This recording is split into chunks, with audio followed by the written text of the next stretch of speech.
gold records and stuff like that. But Rick, how many records do you have to sell to get this? Well, this is the New Zealand equivalent of a gold album. This is a Tasmanian devil. And speaking of homes, we are in the home of Rick Nielsen. Coming up, we're going to do the El Camino with the El Caminos. Meanwhile, we're waiting for Robin Zander, Bunny Carlos, and John Brandt, the rest of Cheap Trick, to stop by. Soon. Rick making some Rick, what is that noise? I got an idea. Follow me.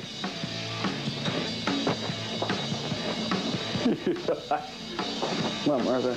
Check it out. Meow. Whoa.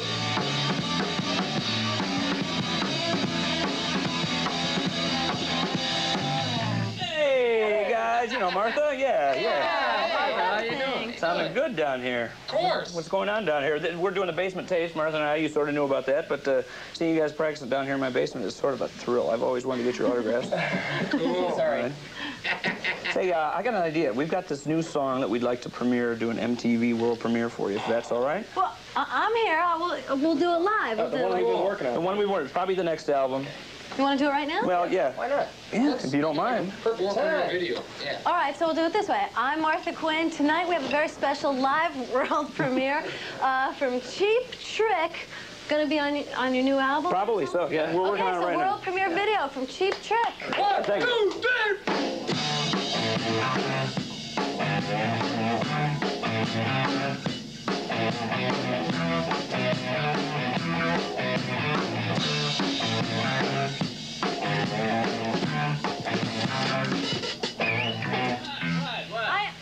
I know this song. It's strangely familiar. You haven't heard the lyrics, though. The lyrics are really cool. I think I've heard this song. I think there's going to be a copyright problem here. Les Garland will be on the phone. I don't know.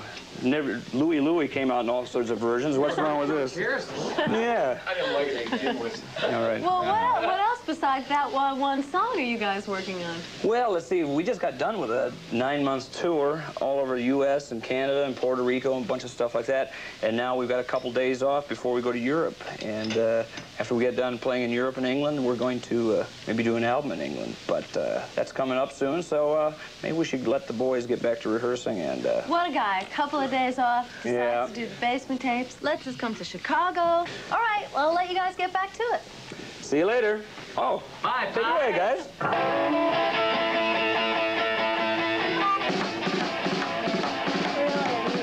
Yeah, well, you never know what's going to happen in these basements, these parts. There we go. We're out of here. Good. Let's see. Our next band is from Lagoon. Good morning. Rick Nielsen from Cheap Trick in the studio with us this hour. And you guys are really hugely popular in Japan. I mean, even starting from back from the Live at Budokan album, which has really kicked the whole thing in gear. You may be even more popular in Japan than here in the United States. Why do you think that is? Well, I don't think that's true, for one, but over in Japan, we had a lot of hit singles before we had any really very much airplay in the U.S. So, like, we went to Japan our first time, we'd already have like 5, top 10 singles over there. And but that in itself is strange, because when you look at the charts and you see what's on the Japanese charts, very few American or British acts are on it. Yeah, I'm not sure. It's I don't think that's the domestic acts, but for some reason we just had a real homecoming, so to speak. When we got there, it was like, wow, this is cool. And then when we came back, the Live at Budokan was like, well, let's see, Cheap Trick plays on the moon. It's more impressive than the same Cheap Trick at Madison Square Garden or whatever. That's where the American bands were at that time. To have a live record from there was the big deal. But Budokan sounds strange, like, on the moon or something. A lot of people over the years have compared Cheap Trick's music to that of the Beatles because of the diversity that you have. Is that intentional on your part? Well, we always try to be diverse, but I don't think we ever tried to sound like the Beatles or try to sound like anybody. We always tried to be ourselves. But we're like anybody. I'm a fan. I watch videos and I listen to the radio all the time, like you do. You know this stuff, and so something's got to filter in, even through this thick skull. Do you appreciate the comparison, though? Hey, it's better than being compared to the Thugs. We'll have to explain. You know who the Fugs yeah, are. I know. I'll have to explain to the audience who they are. I know there are a lot of 18-year-old people in Wichita going, what? What are these? No, but because of that diversity, I mean, you always were, because usually your hit singles and the songs that the record company pushes are really the strong power tracks. But you've got some beautiful things, and back from the early days, some slower things and some different thank ballads. you, J.J. I do appreciate that. That's very nice. Okay. Within 15 minutes, artists united against apartheid. It is something to see, and you will within 15. It is called Sun City. Hi, this is Rick Nielsen from Cheap Trick, and I hope to see you in a couple minutes, because I'm going to teach you how to smash your own guitar, just the way it's supposed to be done.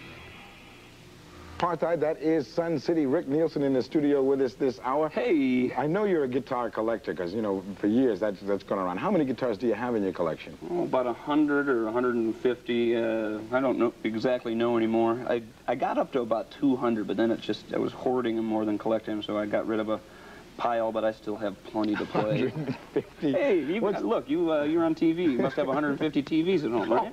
Yeah, run away. Well, it's your business. That's what you got to do. What's the most recent edition you've had? Well, the most recent edition I've got is one I'm giving to MTV. It's a Hamer guitar, and I had it made especially for you guys. And I hope you put it on the wall. It says, MTV, we came, we saw, we partied. Rick Nielsen, 1985, and I said, I VJ'd. So how about that? And here, on the wall here, it actually plays. It's a good Hamer guitar. And maybe I'll play it at Radio City and then give it back. Or maybe I'll just leave it here. We better bolt it to the wall, If you play it at Radio City, if you mention it on stage, that what you did, that would be great. And then we'll come out and we'll send security people swipe it from and come and get it. Yes.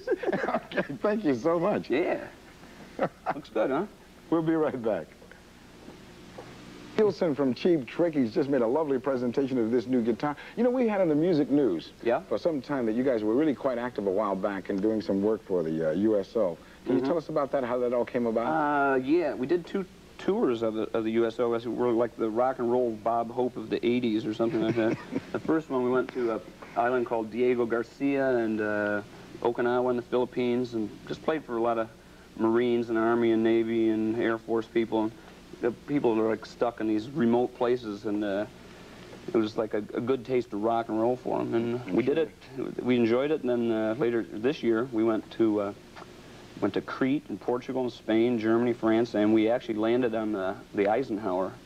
Flew in, they catch you with the wire, and then when you leave, you sit there, and in 2 seconds you go from 0 to 140 and shoot off the end of the thing. Party time. It was good. Yeah. Good roller coaster, that boy. Jettisoned. Yeah. You've mentioned recently that you'd like to get involved in a film project. And we heard about this in different interviews. Oh, we heard about that. We keep up with you. You guys know too much. Can you tell us a little bit about that? Actually, the guy, maybe I could even hold this up. The guy that did this, our logo originally, is from, I think it was Kenosha, Wisconsin. Okay, and the guy's name is Chris Crow. And now he's one of the guys that has something to do with the Alfred Hitchcock remakes. And so now he's doing real good. The guy that wrote our first bio, Eric von Lustbader, he wrote our first bio ever, and now he's done all the Ninja books. He's doing real good.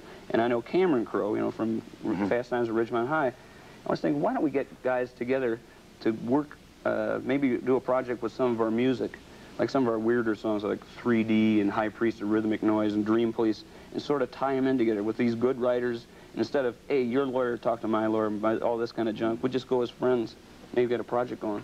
Well, I hope you get that really together. When you do, please let us know so we can have that on the music. Plus I think remake of the Honeymooners, I'm going to be Art Carney, and Meatloaf will be Jackie Gleason, and we'll get Ellen Foley, and...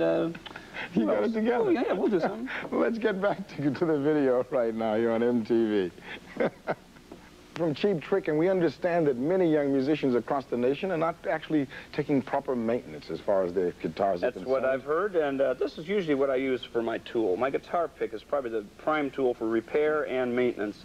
But today we've got some special tools here. This is called a hacksaw, or no, here's the hacksaw. This is the power saw. We have a drill, a hammer, and of course my safety goggles. I have these. Right. And this is... Say, like, if you have a little trouble with the intonation, what you do is you go like this. Oh. Well, now we got to get that fixed. See, now it'll sound better. Listen. Oh, no, not quite right yet. Wait a second here. Okay, we got this. Well, we're not doing very good there. Well, then you always got your trusty hammer. This is good for See those knobs? You know, you can always fix those, but hey, if you're having a little trouble here up on the strings, you just get these old hacksaws. They sell these at most prisons. There, you get the strings off, and now you're set to really work. Here we go. Better watch out, guys. Here we go. Yep. There you go. Fix. Good. JG, never better. If anybody has any guitars they need repairing, and you thought Pete Townsend knew how to do it, right? Whoa. Okay, well, here's the end of that candy apple red job. Always wear the safety goggles, though. I don't know if this is going to follow, but we got within 5 minutes, the cars are going to shake it up if you can be any more shaken than you were. Just in by Rick. Hey, JJ. Thanks for dropping by. Can I keep that? You can.